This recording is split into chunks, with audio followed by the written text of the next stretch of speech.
You need to make sure he understands the rules of racism, which includes that all white people at the end of the day are going to support the agenda of their people, whether or not they love you. Personal relationships with white folk have nothing to do with their political commitment to their community.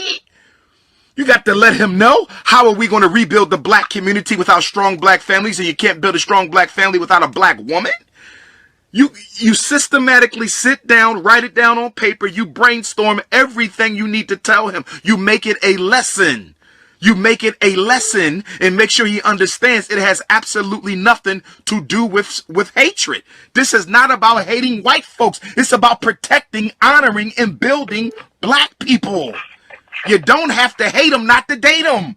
You don't have to date them not to marry them. You ain't got to hate them to build your own community. To that little part, it doesn't help that some of our family is mixed. So I'm just. But that shouldn't, listen. I'm gonna take that suggestion. But listen, that shouldn't be a problem either. Why? Okay, I have biracial people in my family. They are black.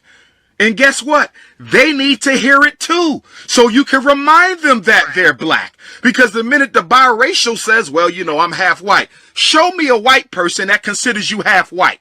Show me a single white person who considers you half white. There's no such thing as being half We white. talk about all the time. The white person not gonna call you white. Never. Call you black. Exactly. Gonna call you black too. We have to become unapologetic, y'all. I need y'all to understand how important it is to become if our children see us hesitant, if our children see us scared, if our children see us ambivalent, if our children see that we don't have confidence in standing on this, why would they believe it? Why would listen, the Jewish culture, they listen. I have another question. Yeah, but hold on. Let me say this. I'm gonna come to you. Hold on. Okay. I'm gonna come right to you. The Jewish parents let their children know you will never work for a black person. They tell them this. They tell them. Everybody is unapologetic about their culture's agenda except us. We still hung up on this Christian, Islamic, Judaism theology and ethos that says we got to embrace that's why we last. You're not going to win this holding hands with the people who pushing you down. If the black woman doesn't tell his son, everybody and not our own ear. Exactly. You listen. We need all the help we can get. You ain't got time to be worrying about how your enemy feels about what you telling your children. We ain't got that luxury. Do you know how many white folks you're going to have to piss off before we fix our problem? You're going to have to piss a lot of people off before we fix this. This was built over 400 years.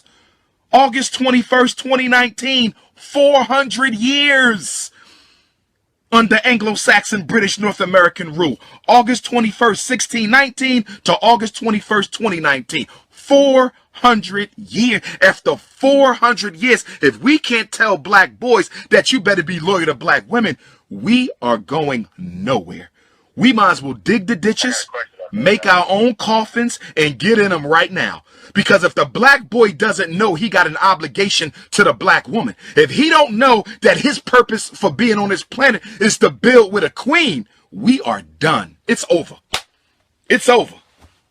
But let me go back to the queen. Go ahead, sister, because you had a follow-up. The other part of my issue was, like I said, other than the whole race mixing thing, the other issue in my family is colorism. And like I said, I don't know where I should stand on that because I am very, very light-skinned. And my husband's friend, like I said, I'm his second wife. And, of course, his divorce had nothing to do with his first wife's complexion. It was another issue altogether. But his friends always make the joke that he upgraded. And they've made this joke in front of my son. Oh, wow. And Whoa. Wait, time out. Did I just hear you say that your brothers or somebody made a joke in front of your son that he upgraded from a black woman to a white woman in front of your son? No. I said I'm my husband's second wife. I got you. His first wife was dark. Got you. His friend have made the joke to him. Ah, he upgraded from the dark wife to the light-skinned wife. To me. And he's made that statement in front of your son. What did you say when he made that statement in front of your son? What did you say when he made that statement? Go ahead. What does my husband say? No. What did you say? When your husband's friend told him he upgraded from his chocolate ex-wife to his light-skinned new wife, what did you say when they said that in front of your son? What did you say? I said our complexions had nothing to do with it. How is that an upgrade? Okay, but here's what you got to understand. How do you know your complexion had nothing to do with your husband selecting you? I asked him. Because you asked him. I asked him. Okay, well, let me tell you something. From a psychological perspective, people don't always tell the truth. Here's what I'm telling you, and I'm not trying to insinuate at all that he only married you because you were light-skinned. I'm saying that you being light may have been a factor in his decision-making. But here's my biggest concern. The reason I asked you that is you got to make sure your husband does not practice light-skin supremacy. Because if your husband is a light-skin supremacist, he will teach that to your son. See, I want to make sure daddy ain't infecting the son with that whole light-skin supremacy mindset. It don't matter what his uncles do. His uncles could have white women, chocolate women. It don't matter. If his dad is sending him verbal or non-verbal messages that light skin is better than brown skin or black skin, then you need your intervention to be at home. Forget the relatives, forget the extended family. The husband is the problem. Are you following me on that? And like I say, he's never said it, but I told him it's not cool that when your friends make that joke that you laugh. See, he's laughing. Like if he's laughing at the joke, you know what he should have said? That's what Dad did. Listen, you know what he should have said? Dark-skinned lady and found him a light-skinned lady. See, he laughing at the joke. That means he believes. Light skin is the next best thing to having a white woman, and I don't want to be a part of that. Like, I'm like, don't act like I'm some kind of trophy that you won or something. I see what you're saying. Well, it's too late for that. Y'all married, y'all got a son, and I'm sure that's not the only reason why he did it. I'm sure he loves you. You understand? But you got to crack down on that. Because listen, I've dated fair-skinned women. I've dated sisters of every color. I don't have a skin tone preference at all. Okay, in fact, in my own personal story, I've shared with people how for a long time I always said I was going to have to marry a chocolate sister, because in being in the school I see how poorly treated black girls are, and in society how poorly treated dark-skinned sisters are. So I said, since so many black scholars, conscious community scholars, as well as mainstream black scholars, if you look at our scholars, most of them have light women. Very few scholars, hoteps and mainstream, very few of them have chocolate women. And all of them will claim that that's a coincidence. And I will say, as a psychologist, that's bullshit. Okay, you're not going to tell me that 99% of all black scholars got light-skinned women by accident. That's a lie. Okay, so for me, I said, I'm going to have to marry a chocolate woman because somebody has to validate chocolate sisters. And then only recently I began to back off of that, because coming from a spiritual perspective, it could very well be the case that my ancestors desire me to be with a light-skinned woman. It might be a light-skinned woman who's the one who's to help me build what I need to build. So I had to check my own self. I had to check my own self, because by saying I will only date a dark-skinned woman or only marry one, then I was practicing the opposite of light skin supremacy, which is black skin supremacy, which is no better. Which somebody who says I'm only going to date dark is no better than somebody who says I'm only going to date light. So I had to check myself and saying, if you do that, you're no better than the people you're talking about, because now you're discriminating against light-skinned sisters for being light.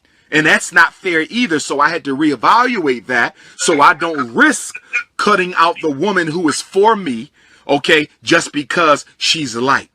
You see, so what we got to do is we got to get over the whole light skin supremacy, dark skin supremacy, colorism spectrum.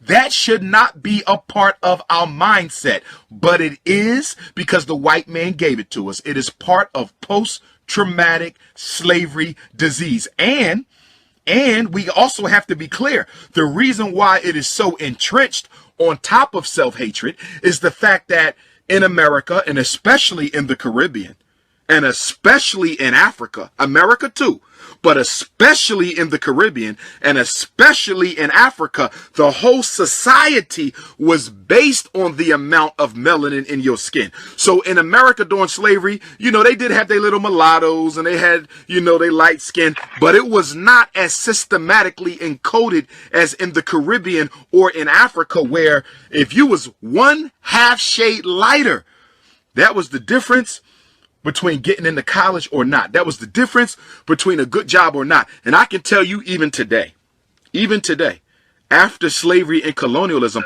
light skin supremacy is still very much a part of the Caribbean reality. I've traveled extensively through the Caribbean. It's very much a part of Caribbean reality. It's very much a part of African reality. And it's still a part of light skin reality too. We need to cut that shit out. The next generation of black children should not be raised with any type of semblance being attributed to attaching value with skin shade. A person's value should have nothing to do with the shade of melanin. That is absolutely sick, and that is nothing but a psychological residual of slavery. When in a light skinned person, how do you combat that? You speak out against it. See, like white people that say, you know, I don't want to benefit from, you know, white supremacy. It's almost the same thing with a light skinned person. Like, I don't want to benefit from that. So how do you combat it? Well, here's the thing. You can't necessarily control all the opportunities in life where it may benefit you, but you will definitely be able to be more conscious of opportunities where it works against darker skinned Africans. In other words, you have an obligation as a lighter skinned sister to expose the light skin supremacy wherever you find it. When you hear somebody say, oh, that child is so beautiful, because they're light or have green eyes or hazel eyes, and ignore the dark-skinned kid standing right next to him, then you have reinforced it. You have to expose it all the time you see it. And guess what, Queen? You're going to have to work harder than me. Guess why? Because you're going to be around it more because you're the privileged group. See, the privileged group is exposed to the racist and discriminatory behavior more than the targeted group. White people hear the N-word more than black people will ever hear it. White people hear the N-word more than black people will ever hear it because they are the in group. And just as with them, light-skinned black people will hear the dark-skinned jokes way more than a dark-skinned person because you're in the in group. So you're going to have to fight more than a dark-skinned person. Why? Because a light-skinned person is going to be real careful about what they say about dark-skinned people around dark-skinned people. But because you are light, they will feel more comfortable saying it around you because they're going to assume that you have the same type of psychological sickness as they have. So a light-skinned person, and I commend you. I'm gonna let you go because I know you have other people that have questions, and after I say this, but that. You're right with that, because when my son was younger, one of my mom's friends, who was an older, darker-skinned lady, was commenting on how beautiful my son was, because my son is my complexion. Uh-huh. And she asked who his father was. Like, I don't know why that was any of her business, but I told her, you know, the guy that you just saw me with, that's his dad. And she was like, oh, you're so lucky. I said, why do you say that? She said, because he took after you. Because my son has red hair and light eyes. And I told her, I was like, actually, the hair and the eyes came from him. Like, that's a trait in his family, not mine. Like, the only thing he got from me was complexion. And she was like, well, you're lucky that your child came out looking like that instead of looking like his dad. And she, like, I could tell she wasn't trying to be hurtful. She honestly felt like I was lucky that my son was light-skinned with light eyes and red hair. And that's the sickness. So, I mean, that's the worst kind of sickness. I never wanted my son to hear anybody say that he was lucky that he looks like that. And that's why you're... Luckily, I don't think that anybody's ever said it in front of him, but I've had plenty of people tell me that I'm lucky that my son looks like that. And that's why you have to teach him right. You follow me? Because nobody can stop Yes, sir. colorism better than a light-skinned African. Just like nobody can stop racism better than white folk, but they never gonna stop it because they benefit from it. But nobody can stop. For example, I have 6 degrees, right? A doctorate. There's a mindset that says educated people's opinions are more important than uneducated people. So guess what? I'm one of those brothers who have to constantly remind people that you will not ignore that brother's opinion because he don't have a doctorate from a white university. Just because I have a doctorate from a white university does not make my opinion more important than his. And because I have that degree, other educated black people will feel more comfortable talking down about so-called uneducated black people because they don't around me because I have the degree. So the assumption is what? You're comfortable with the comments because you benefit from the privilege. You're comfortable with the comments because you benefit from the privilege.